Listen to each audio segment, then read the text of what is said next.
UCD survey identified 55% farmers with moderate to severe mental health issues and 40% with moderate to extreme anxiety and stress. They also drilled on in to take a look at the sources of those different stresses. And some of the top three included not just the farm and the ordinary farming activity, but also very much a perception of farmers that they're the bad guys in climate change and that they are, the enemy of so many people. And this causes great anxiety for farmers. They're the custodians of the land. They know that they're not going to be taking the farm with them to the grave, that it's going to be passing through, and they're going to be handing it on in better condition than what they got it. That's their aim. They need to know that somebody's got their back, that they are not the bad guys. They are part of the solution of climate change pressures. And that weighs very heavily on so many farmers. While you can signpost different services, this is more of a global or a national message that they need to know that somebody's got their back and that they are recognised as part of the solution and not the enemy. Because in any of your dealings with constituents, farmers down in Cork, or in the farmers' meetings that myself and my ministerial colleagues would have, the same points keep coming up, and farmers feel blamed when the debate comes up, particularly around the environment.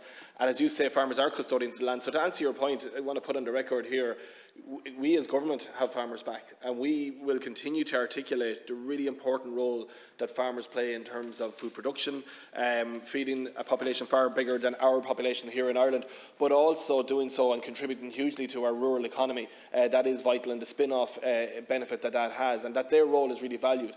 And at the same time, clearly articulating on national media debates and all the rest, we all have our opportunity to do this. The perception and the way that there were no major surprises in that survey, and that farmers do feel very much under siege from climate activists, unfortunately, who look. It's not about a blame game. We need to know that everybody's in it together, and farmers are very much to the forefront on that. We saw when COVID and the marts closed down, and that a lot of the trading was online. When it reopened, people returned to the mart, not just for selling, and always the engagement at the mart. It isn't about buying and selling cattle and livestock. It's about meeting people. It's the human engagement and the interaction. Has that mart platform been explored and mobilised to support farmers with outlets for accessing stress or accessing services? It's an ideal platform because so many people are in there for the chat. It's not necessarily about the buying or selling the cattle. That should be mobilised, and I'm not sure that it is really being done as it should. Is there any particular plan on mobilising the marts and that platform to support farmers? Final word to the Minister. Yeah. Look, you're dead right. COVID brought home to us the main social interactions the farmers had were all taken away from the mart, the pub at the weekend for a pint, a local sports match, religious service. They were all opportunities where farmers who spend most of their week on their own in isolation, and that compounds pressures they might be having. And if a farmer, if he or she is sitting in a tractor for 12 hours a day and they're listening to media commentary that is telling them that they're to blame for all of the challenges in the country, then no wonder they'll feel bad about themselves. And if, at the same time, if they lose the social interaction piece that you talk about in the mart, that's so important for them being able to engage, then they don't have the ability to maybe release that the same way. Minister, China represents a very significant part of the infant food market, over 26%, I understand, globally, and they're seeing their population change very significantly. In 2016, there would have been 17, 18 million newborns.